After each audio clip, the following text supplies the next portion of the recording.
Thanks for having me. And I have one question for you. Is this the first event for you after the pandemic started? Hands up. Whose first event is this? It's my second.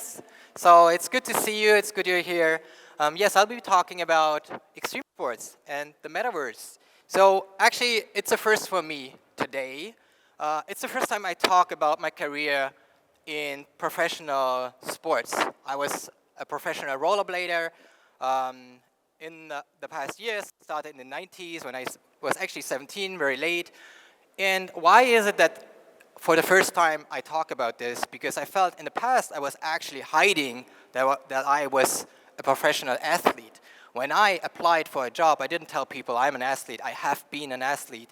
It's more like I focus on what do I know about marketing, but I felt like I was maybe selling short in the past few years, and I learned that some people value that what you learn in extreme sports can be so beneficial when you drive growth for your business. So today, I will share some thoughts, what I learned in professional rollerblading, and some takeaways, how this can help you to succeed in Web3 and in the Metaverse. The first part is, I'm willing to bleed, and I was always willing to bleed, which means sometimes it's so hard to succeed. And what you learn in rollerblading, there's no day that you don't fall, that you don't hurt yourself, but you always get up and you think about what is the experience for everyone who's watching me today. As a professional athlete, you have a different responsibility because you're sponsored, everyone's looking at you, and you have to provide this great value, and you have to show everyone that you deserve to be where you are. There are parallels in how I see marketing. When I go to a skate park, what I focused on is not using every element of the skate park, but using those elements where I can drive the most value. I looked at my portfolio of tricks, and to be honest, I never was a skater that had a huge portfolio of tricks.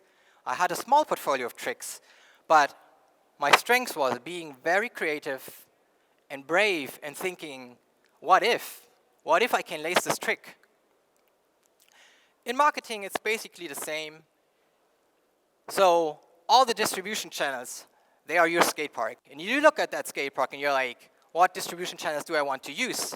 But that's not only that it depends on your team, the size of your team, skills, your budget, but then also how creative are you? And what are you willing to take so you can provide a great customer experience? Speaking of channels, you saw YouTube. It is very common to watch fail compilations. Have you ever watched a fail compilation? Hands up. Fail compilations on YouTube. So funny. Painful sometimes. It's not a new invention. It has been there before even YouTube was there. In the 90s, when we bought videos about rollerblading, we bought VCRs. Not sure what generation you are all, but that's this little box there, and you put in this huge chunky thing, and you can watch a movie. And in every skate video, there was a fail compilation. And I had this friend, Roman. He was vice champion in Germany, and he always watched those fail compilations. And you may ask yourself, why? Is he a sadist? No. Actually, he wanted to predict the future. So he watched fail compilations, and what he learned from it was he could see what tricks the best skaters in the world are trying, but didn't succeed in doing it yet. And this is something that we can take away for business, that we just have to find out what we have to look at. Is it decentralized finance, the Metaverse, crypto, like NFTs maybe? So I heard about NFTs in the beginning of 2021, and I was curious to learn more. And what I found is funny JPEGs, which were called virtual art. But what was cool is that now digital art was unique, and the blockchain regulated who owns it. So it was decentralized, and I got curious. But I was not super interested in that use case of having virtual art. What I did is I sorted all NFT-related cryptocurrencies by market cap. I did it a couple of days ago.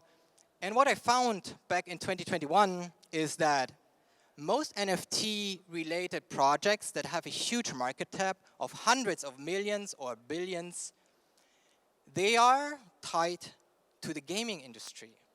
So it's NFT-based games. And games, I understand. Because I've worked in the gaming industry. I've worked with companies such as Microsoft or Sony, Nintendo, Ubisoft, EA. So I understand what is going on here, and I could see that some of those companies have great partners, such as Adidas, Atari, The Walking Dead, even Snoop Dogg. So I got curious. I was like, okay, that's the social proof to me that I needed to see. There's something going on. Companies are investing in this. And why is that? Because now there's a use case for NFTs that is so different from just virtual art. It's a utility now. Like, it's an asset that can grant you access. It can make your character, your avatar, stronger in that game. But you can take that asset out of the game and you can just sell it somewhere. You can sell it on OpenSea, for example. So it doesn't live in that game, and this is different from the past, where basically a publisher could create a game, and then when they decided to shut down the server or just to block your account, you didn't have any access to everything you earned in the game. And this is different today, because you can take it. It lives in your wallet, and that is unique.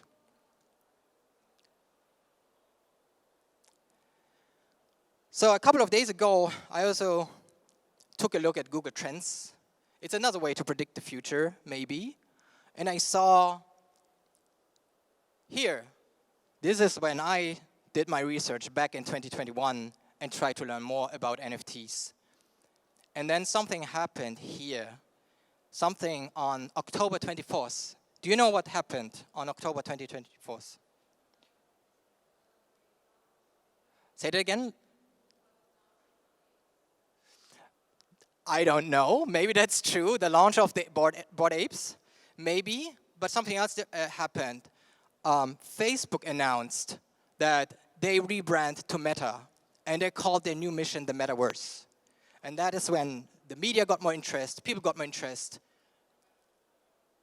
And when you take a look at the performance of search terms such as the Metaverse, then you can see that huge spark here. So the thing is that Mark Zuckerberg and Facebook, they didn't invent the Metaverse or the term Metaverse. Actually, it was coined by Neil Stephenson back in 1992. So he wrote a book about the Metaverse, which is like a virtual world. It's like the internet meets a multiplayer online game. And Facebook took this term and they coined it. And it seems like they created it, but it's not. Okay, let's take a look at this again. And it seems like it's flattening now. So less interest in NFTs, less interest in Metaverse. Are NFTs just ugly JPEGs and no one is interested any longer? I think no, because if I look at the hype cycle for emerging technologies from Gartner, it's a usual thing that happens to new technology. You know, there is this peak of inflated expectations, what it is called. And I think we've been there, maybe. And now it's flattening, and we are going through the valley of tears, the valley of disillusionment. Can't tell you when the slope of enlightenment is happening, but I think we should be prepared for that. So when I put on my skates, or I used to put on my skates, I always try to do something new. I try to learn something new, and it's absorbing so much energy, it's nerve-wracking, and sometimes I couldn't do the trick by the end of the day, but giving up was never an option. So, and the same is for Web3 and crypto and NFTs. You have to try and try and try again, and sometimes you spend a night just moving a step forward, learning more, or spend the weekend. but in the end, it's worth it. Who has a crypto wallet? Hands up. Not that many, so I believe not many of you have NFTs. Who has NFTs? And who has been to the Metaverse? Okay, the Bored Apes lady has been to the Metaverse. She knows things. Okay, great. I think today there's a lot of things that I can share and for beginners and advanced users as well.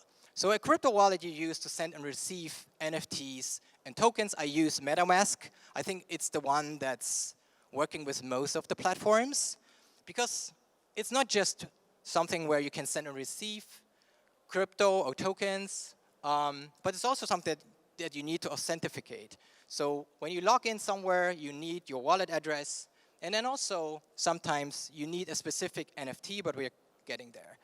And then also you can swap tokens, and you can do staking. Not sure if you know what staking is, but basically you can gain interest by locking your coins. What's an NFT? It's a non-fungible token. And non-fungible tokens, they went from digital art, as I said, to utility. So it has become the digital identity for people. It has become something that gives you accessibility. Bored Apes were just called out. They just launched their Metaverse or a land sale, and you needed to have a Bored Ape to get your land for, I think for free or for a decent price. Not a decent price. And you can have voting rights. And we will see more and more people sharing NFTs on social media. And why is that? So one thing is, people want to show they are pioneers in the space. But as you can see, Twitter changed their profile picture.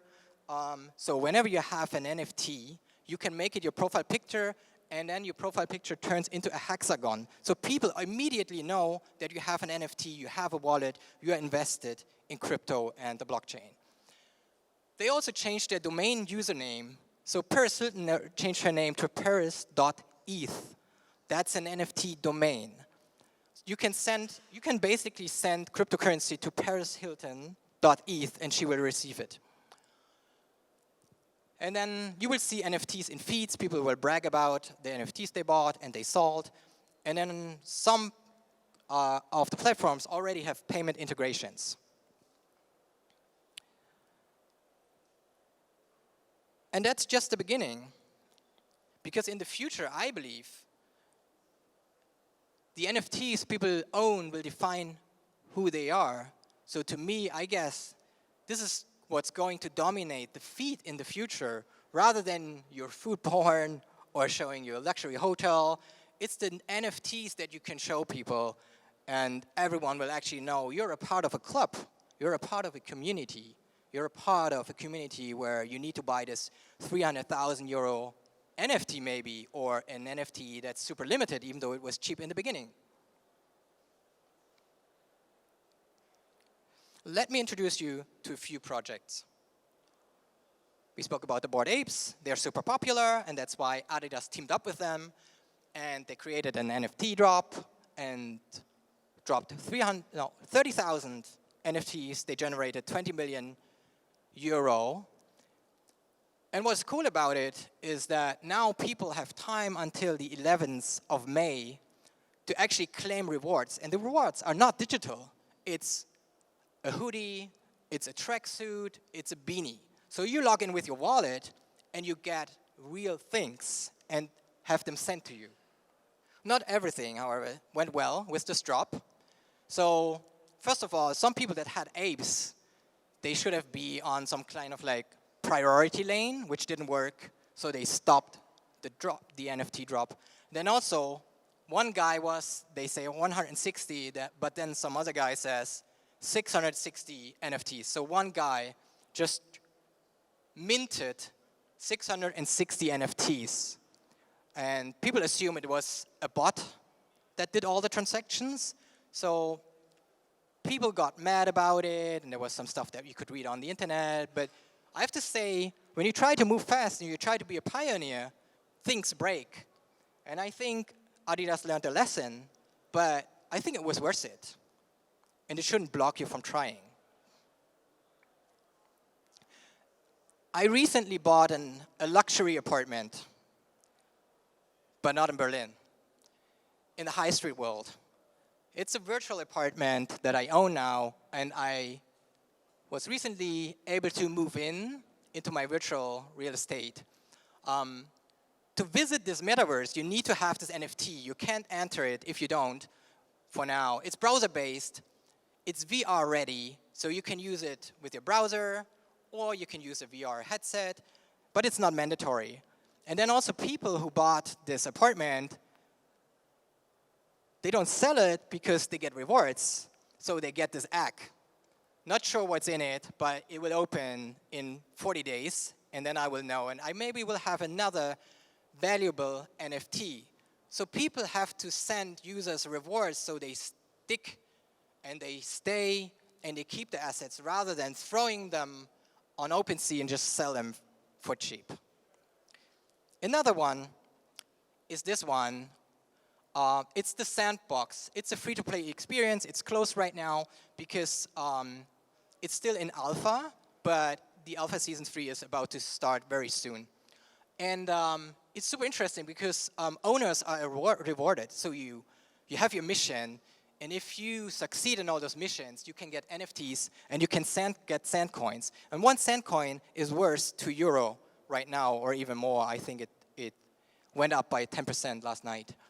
So I didn't have access to the first alpha, and you needed a pass. I bought one. It cost me thousands, to be honest. But in that game, in just 3 hours, I got so many sand coins that it was worth the investment. And this is what people want to do today. They are not looking for free-to-play. They are looking for play-to-earn. Another thing, last year I bought an NFT from Katy Perry. It was sold on the Theta drop, 2,500 pieces per drop. And only if you have all three Katy Perry NFTs, one is coming soon, you get access to the Nostalgia store. So that's in store, it's coming soon. But only if you have all these NFTs, the store will be unlocked. And that's something that might be interesting for everyone who's in e-commerce, to think about how can you use NFTs to create scarcity and create those clubs. So Web3 will forever change what it means to build and maintain a community, because people now with Web3, they have more ownership.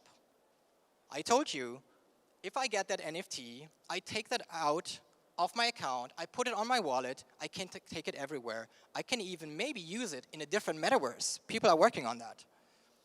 They want decision-making power, so they want to decide what they do with their tokens. They want to decide what they do with their NFTs.